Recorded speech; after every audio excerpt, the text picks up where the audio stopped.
If you've ever noticed people growing colder the moment you stopped needing reassurance, if conversations changed when you stopped explaining yourself, if people became tense, curious, or subtly hostile once you no longer leaned on their approval, this is not coincidence, and it's not social awkwardness, it's psychological threat.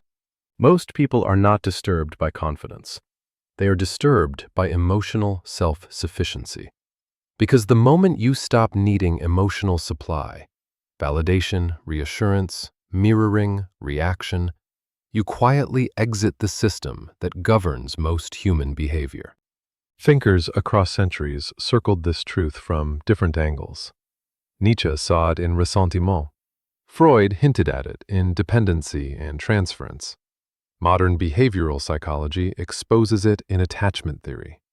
Dark psychology studies confirm it in power dynamics. The person who does not need emotional return cannot be steered. Most relationships, romantic, social, professional, are not built on love or respect first. They are built on emotional exchange. Who reassures whom? Who needs whom more? Who regulates whose anxiety? When you stop participating in that exchange, something breaks. People feel unanchored around you. They can't read how much influence they still have. They can't calm themselves through your reaction. They can't secure position through emotional access. And that is terrifying. Because emotional self-sufficiency does not announce itself.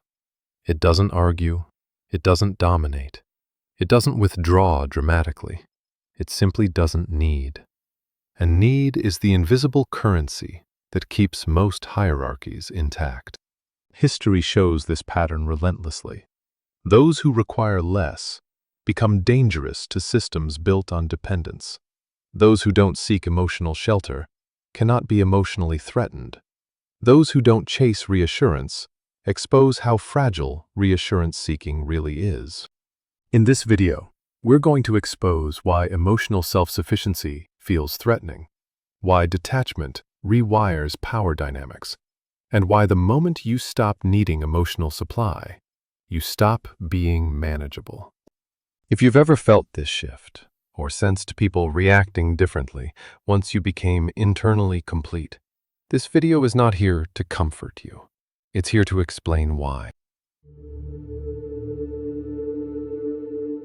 Most people believe society is held together by shared values, mutual respect, or rational agreement. It isn't. It's held together by emotional dependence. From childhood, we are conditioned into an invisible system of regulation. Approval feels safe. Disapproval feels dangerous. Belonging is rewarded. Emotional deviation is corrected. Long before logic forms, the nervous system learns a rule: stay emotionally legible or risk exclusion. Psychologists call this attachment. Sociologists call it cohesion. But in practice, it is emotional governance. People regulate one another constantly through tone, reaction, reassurance, and responsiveness. They mirror emotions to maintain harmony. They leak vulnerability to secure position. They react quickly to prove alignment. This is not weakness. It is how most humans stay oriented. But this system has a flaw. It only works if everyone participates. The moment someone becomes emotionally self-sufficient, when they stop outsourcing regulation, stop seeking reassurance, stop reacting on cue, they exit the emotional economy entirely. And that is destabilizing. Because now, interaction no longer flows on predictable terms. The usual signals fail. The subtle feedback loops collapse.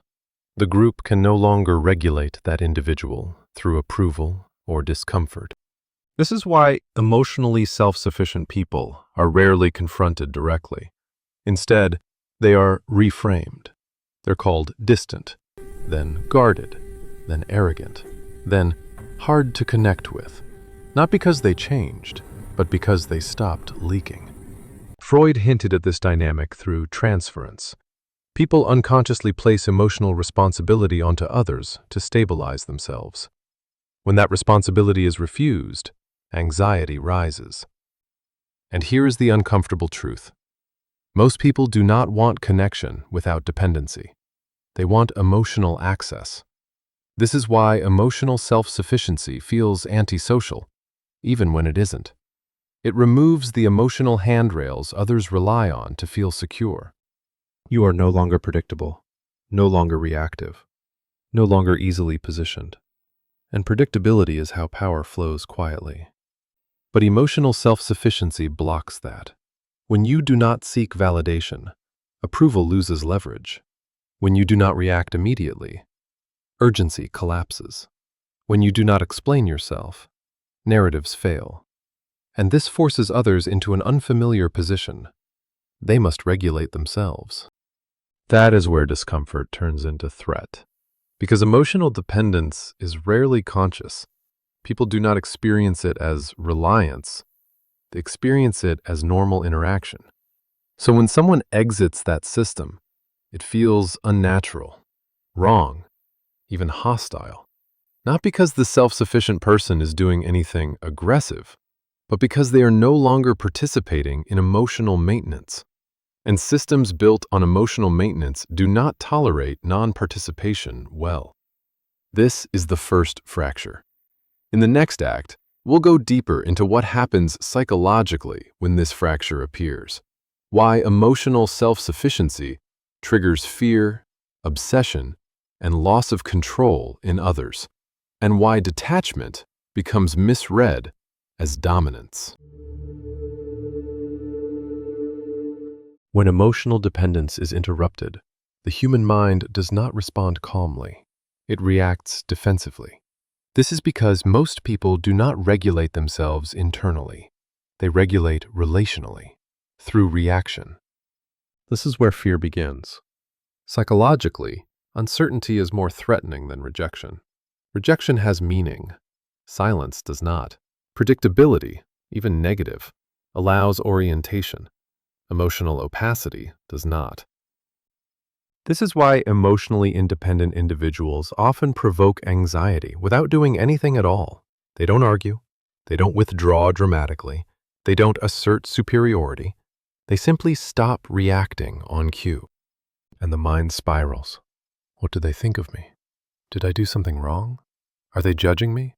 Do they see something I don't? These questions are not curiosity. They are attempts to restore control. Carl Jung explained this mechanism through projection. When the psyche cannot interpret the external object, it inserts its own unconscious material. The emotionally independent person becomes a psychological screen. Others project fears, motives, judgments, and hostility, none of which originated in that person. This is why emotionally self-contained individuals are often accused of traits they never displayed: cold, calculating, arrogant, unapproachable. These are not observations, they are projections. Because projection allows the observer to avoid confronting the real source of discomfort, their own dependence on emotional feedback. And when projection fails to restore equilibrium, obsession emerges. People replay conversations. They overanalyze tone. They fixate on pauses. They try to provoke reactions, not to attack, but to stabilize themselves. This is not hostility at first. It is regulation-seeking behavior. But when regulation fails repeatedly, fear hardens. Political psychologists have documented this in leadership dynamics. Groups become uneasy around individuals they cannot emotionally read, not because those individuals dominate, but because they cannot be emotionally steered. Influence normally flows through reassurance, approval, and reaction. When those channels close, the group loses leverage. This is where emotional independence becomes threatening, because now effort reverses direction. Instead of the independent person adjusting to the room begins adjusting to them. People speak more carefully. They hesitate before acting. They test less directly. They reveal more about themselves. The independent person does nothing to demand this shift. It happens because uncertainty reorganizes power. Philosophers noticed this long before psychology quantified it. This is why emotionally independent individuals are often pressured to explain themselves. Why are you so quiet? Why don't you share more? Why don't you react like everyone else? These questions are not about understanding. They are attempts to reopen emotional access. Because once access is restored, leverage returns. But when access remains closed, not defensively, not theatrically, but calmly, fear deepens. And fear, left unresolved, turns into resentment. In the next act, we'll examine what happens when emotional independence stabilizes, how it transforms into authority, why others begin orienting around it, and why those who do not need emotional permission quietly gain control without ever seeking it. There is a moment when emotional independence stops creating friction and starts creating gravity. This is the phase most people misunderstand because it looks passive on the surface. Nothing dramatic happens. No confrontation, no declaration, no power move. Yet everything in the room subtly reorganizes. Authority does not emerge from force. It emerges from non-need. Social psychology shows that humans instinctively defer to those who do not seek validation, not because they admire them morally, but because the lack of need signals internal stability. The nervous system reads this as strength.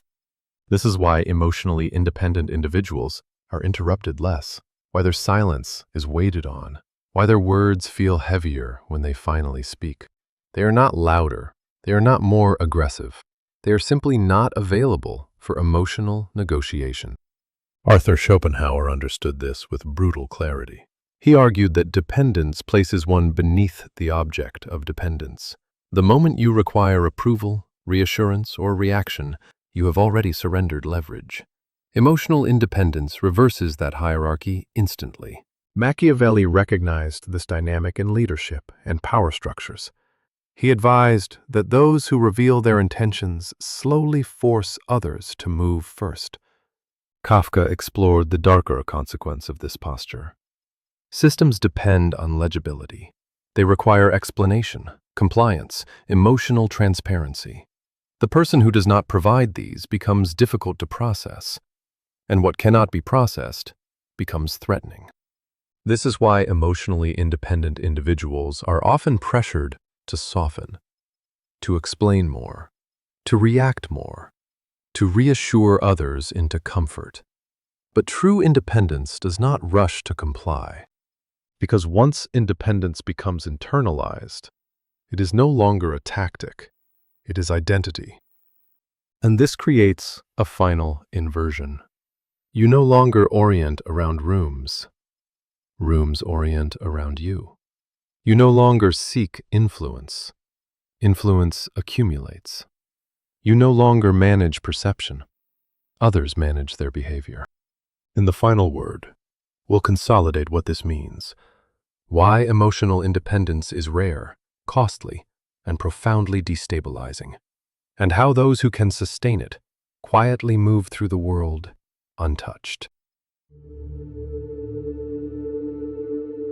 If there is one truth beneath everything we've explored, it is this.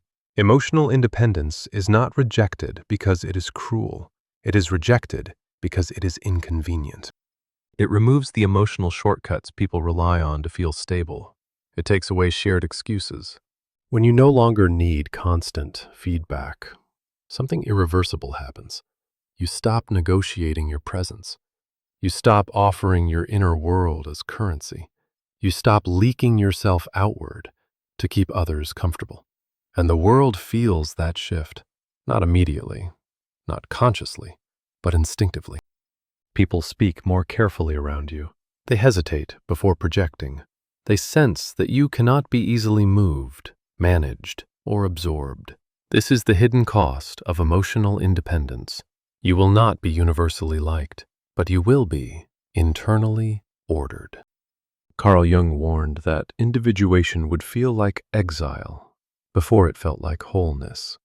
Because withdrawing your psychological center from the collective means standing alone, without buffers, without borrowed identity, without emotional scaffolding. Independence is not isolation. It is self-anchoring. It does not reject connection. It filters it. This is why emotionally independent people unsettle others, not because they are cold, not because they are superior, but because they prove, quietly, without argument, that it is possible to live without being managed. And that truth, once seen, cannot be unseen. This is Psycript, where inner depth replaces noise, where sovereignty replaces approval, and where power begins not by taking more from the world, but by no longer needing it.